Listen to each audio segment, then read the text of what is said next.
Pay attention to the girl in the white shirt. This is 18-year-old Nia Wilson. She's getting off the train to transfer, like many other people in the crowded station. But watch again. This time, don't look at the girl. Instead, watch the man behind her in the white and gray hoodie. He follows her off the train, pulling his hood down and taking off his sunglasses. He looks around as if to plan an escape route. Then, he reaches down, pulling something out of his pant leg. Look closer. The item he pulled out is a knife. He quickly covers it up with his sweatshirt, but he has it at the ready, and no one else in the busy train station has noticed. The girl he's following, Nia, is on her way home with two of her older sisters, Tashaya and Latifa. They just called their dad to let him know they should be back soon, and they wait for the train doors to open. But moments later, the man attacks. Taking advantage of the panic that follows, he blends in with the crowd. He runs down the stairs and exits the station, running through the gate before seeing police outside. Recorded on an officer's body cam, he pretends to be a witness to the attack, telling them someone was injured on the platform. He waves them up, and they run to the scene to help the girls, unknowingly letting their attacker get away. He escapes from the station without anyone chasing after him, and he runs to a nearby parking structure. Then, he changes into a different hoodie, putting the other in a backpack, and he takes off his shoes and sweatpants. Next, he runs out and over to a bus stop. When a bus pulls up, he fakes an injury so he can get a free ride. After getting off the bus and away from security cameras, he disappears. He believes he thought of everything to escape justice, but in this footage, police will find the crucial mistake he made during his getaway that will ultimately lead to his capture and avenge the sisters' attack. It's July 22nd, 2018. Around 9:45 p.m., the girl's dad gets a frantic call from his daughter, Tashaya. I couldn't understand what she was saying. All I could recognize her saying was Bart. I figured maybe they got into those skirmishes with somebody on Bart. Unsure of what he'll find, he rushes to the car right away and drives to the MacArthur BART station, or Bay Area Rapid Transit. All he knows is that his girls are in trouble, but what he sees there is worse than he could ever imagine.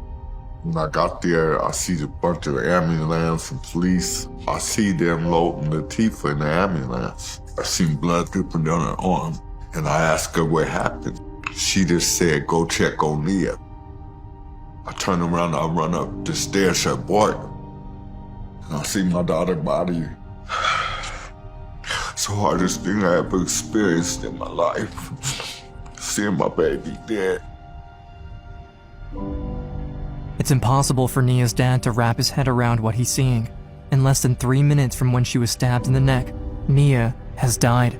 Her dad also has the heartbreaking task of calling her mom, Alicia. When she hears what happened, Alicia is shattered. In disbelief, she leaves her home in Sacramento and heads for Oakland right away. It was like the longest, quietest, because I kept on waiting on them to call back and say she okay.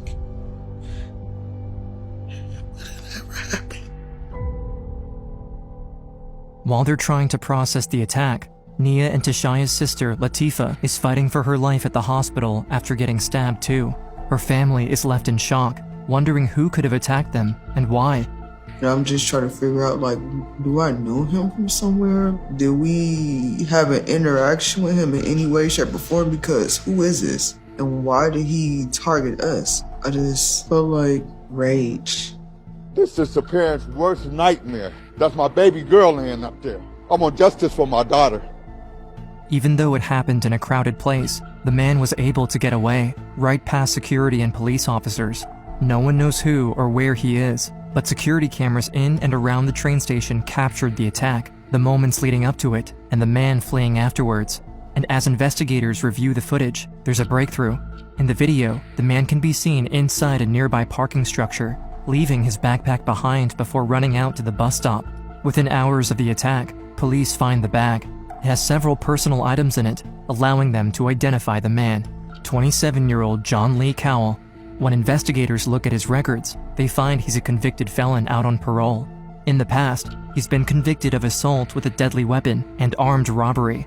There doesn't seem to be any connection between him and the Wilson family, but there's one more hope for details about the attack: Nia's sister, Latifa, who's coming to at the hospital. I remember pulling up to Highland, and from then on, it was kind of a blur. And then I seen my brother, then my dad come in. And I'm like, where's Nia? And he hesitated. And my dad ended up telling me, and that's when I tried to get out the bed. And my brother was like, don't get up, don't get up. Latifah learns what happened to Nia, and with her killer on the loose, the heartbroken family is desperate for answers. Still recovering from her own injuries, Latifah tells them about the events earlier that night. Just hours before the attack, Nia, Latifah, and Tashaya were visiting family. Their Aunt Teresa had been diagnosed with a terminal illness, and the family wanted to have a celebration of life while she could still spend time with them. They went to the celebration, and afterwards, around 9 p.m., they got to the Concord BART station, heading back home to Oakland. As soon as the man saw them on the escalator to the platform, he targeted them. The girls waited about 15 minutes for the train. Security footage shows him keeping an eye on them the whole time, planning his attack. When they walked towards the doors, the stranger put on a hoodie, grabbed his backpack, and followed them. He entered the train, sitting down near the sisters. For multiple stops, he watched them behind his sunglasses, but he didn't approach them. When the sisters reached MacArthur Station around 9:35, they moved to step off the train to transfer, and he followed. Tashaya got on the next train first. Then, a woman with a baby in a stroller started to back out through the doors, and Latifah and Nia waited on the platform. She don't see us because she's backing up, but the baby like this at Nia. And Nia, hey baby. And me and Nia proceeded to walk onto the BART train, but all you hear is, and Nia flung forward. And before I know I could turn back to me, and that's when Nia screamed my name. I seen Nia, it was like she tripped. I was in shock. I didn't know what to do at that moment. But all of a sudden, Tashaya saw blood. Nia was stabbed twice in the neck, and Latifah, who was standing next to her on the platform, was stabbed too before the attacker fled. The doors had closed and then they had reopened, and then I started screaming, trying to go find help. I believe an officer came and talked to me. I was just like, go help my sister, just make sure she's okay. The woman with the stroller quickly threw her baby's blanket over Nia's neck, and Latifah pressed it against her, desperately trying to slow the bleeding and save her sister. And all I could think of is like, apply pressure. I'm not knowing if I'm hurting her. I'm not knowing if I'm making it. And then I turned around and the security guard just grabbed me. It was like, you've been stabbed too. The security guard pulled her away, but Latifah didn't care about her own injuries. All she could think about in that moment was her sister. I still feel that guilt of I couldn't save her. She just yelled my name. Tifa, Tifa, Tifa. And what did you say to her in those final moments as you were with her? I love her. And we're gonna get through this. And I said, I got you, baby, I got you. You're my baby sister. Latifah and Tashaya would do anything to catch the man who took their little sister away from them. Before her death, Nia had worried about the possibility that she or her loved ones might someday be attacked solely because of their race. She had told her family that if something like this ever happened to her, she wanted them to keep fighting to hold the attacker accountable. Now, facing Nia's fears coming true, her family refuses to let her killer get away with it. Nearly 12 hours after the attack, there's renewed hope of bringing the man to justice when police share his photo and information with the public. He is a violent felon who is currently on parole, and we currently have an active arrest warrant for his arrest for the murder of Nia. But when I tell you all my brothers, sisters, cousins, everybody was looking for him. News spreads quickly, and the residents of Oakland do all they can to help in the search. The man was a complete stranger to the whole family, and they worry that it was a racially motivated attack. While police recovered the footage and backpack within a few hours, it took them nearly 12 hours to release the man's information, and people feared that her killer wouldn't be caught if they didn't bring more attention to it themselves.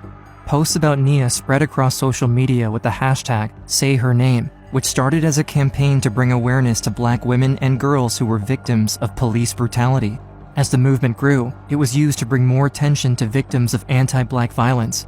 Outrage builds, and around 1,000 members of the community gather at the train station for a vigil for Nia, pushing to get her story heard, honoring her and demanding justice. Even with so many eyes looking out for the man who killed Nia and tried to kill Latifah, it seems like he might have vanished.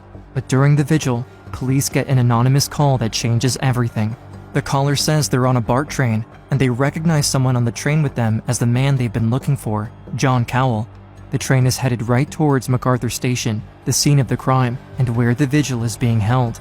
Police don't know if the man is aiming to hurt more people, but they race to stop him before he has a chance. They wait at MacArthur Station for the train to arrive, hoping to catch him by surprise. Then, the train gets there, and the doors open. Officers look everywhere, but they don't see him. However, at the nearby Pleasant Hill Station, around 20 minutes away, officers search the train for him too. This time, they find the man right in the middle of the doorway.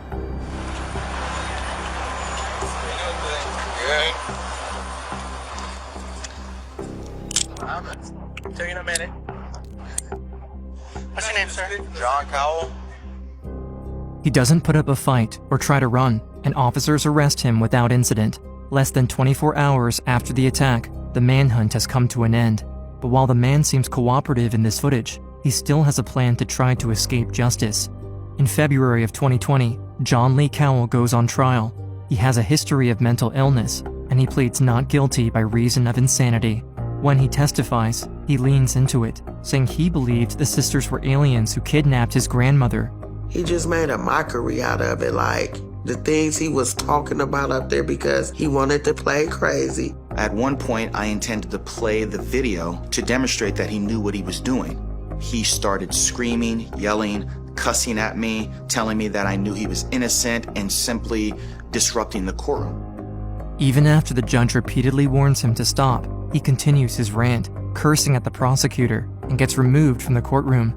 The security footage from the night of the stabbing makes it clear he had a plan to attack and escape, even having a backup outfit to change into afterwards. He targeted the sisters instead of anyone else at the station, and the prosecution considers charging Cowell with a hate crime as well. There were many women and people who entered into the BART platform. He did not focus on any of them.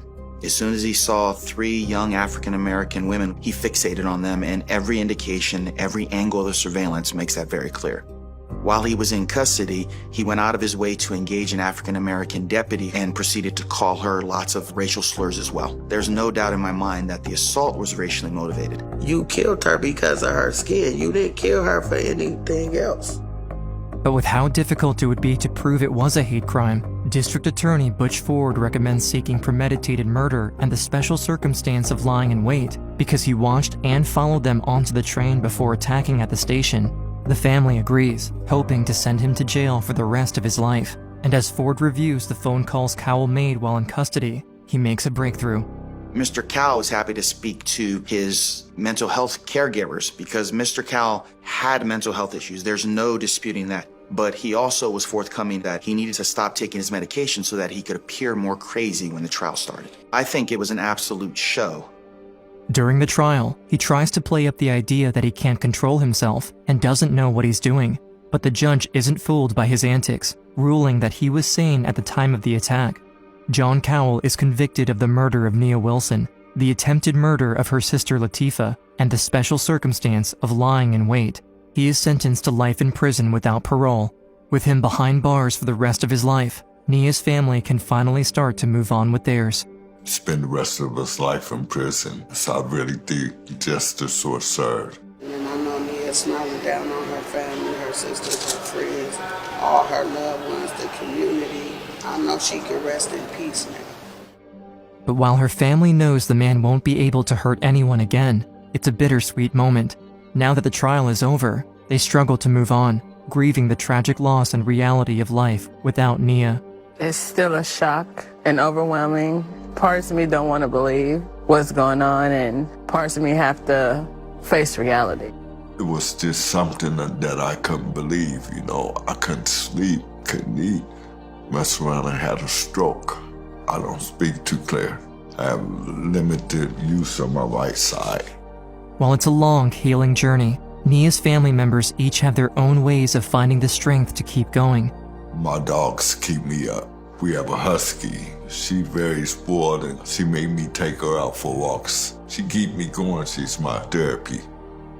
Nia's sisters still grapple with the guilt of surviving the attack, but with the help of therapy, meditation, and loved ones, Tashaya and Latifah are able to find themselves again.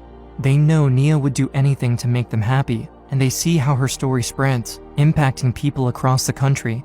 The community comes together because of her, with hundreds of people showing up to her funeral. She was dressed in gold and white, had a white casket. They gave her a carriage ride, released doves. It was beautiful. The name Nia comes from the Swahili word purpose. Nia's purpose lives on through others after her death. She was passionate about fighting for equal rights. She constantly put others ahead of herself, spreading kindness and compassion wherever she went. When I think of Nia, I think of sunshine, big, bright, beautiful smile. That was my baby. Like, a sister's love can never be defined. Nia was very close with her friends and family, and she touched the lives of many near and far. Tributes continue to pour in across social media, with friends, strangers, and celebrities bringing attention to her story. NBA star Steph Curry hosts a high school basketball showcase, and he dedicates the game to Nia, raising over $20,000 for her family. Her school also honors her at what was supposed to be her graduation. The class of 2018 is not complete without one more graduate. I'm very proud. This is an achievement that me and my daughter sat down and spoke of several times, and it's so heartbreaking that she's not here to experience this for herself. Nia loved music and dancing, and she dreamed of having her own dance studio one day. She also thought of becoming an EMT or paramedic, or even working in criminal justice. She always wanted to help people, and in 2019, her family created the Nia Wilson Foundation, dedicated to providing resources such as mental health counseling, homeless outreach, self-defense classes, and employment opportunities for young men and women. Nia's family thinks of her every day, working to honor her memory and continue her mission to make the world a better place. I always say, Nia, you make me a better person. I carry my daughter's name with a heavy weight, so whatever I do, I think about her because I can't fail her in no type of way. I think Nia wants to be remembered how she loved people, how she cared for people, her passion for people and rights for everybody. Me and my daughters and the rest of us will see this through. We will make it, even though it's very hard and it's something that we'll think about for the rest of our lives. We're gonna make it. We're gonna make it.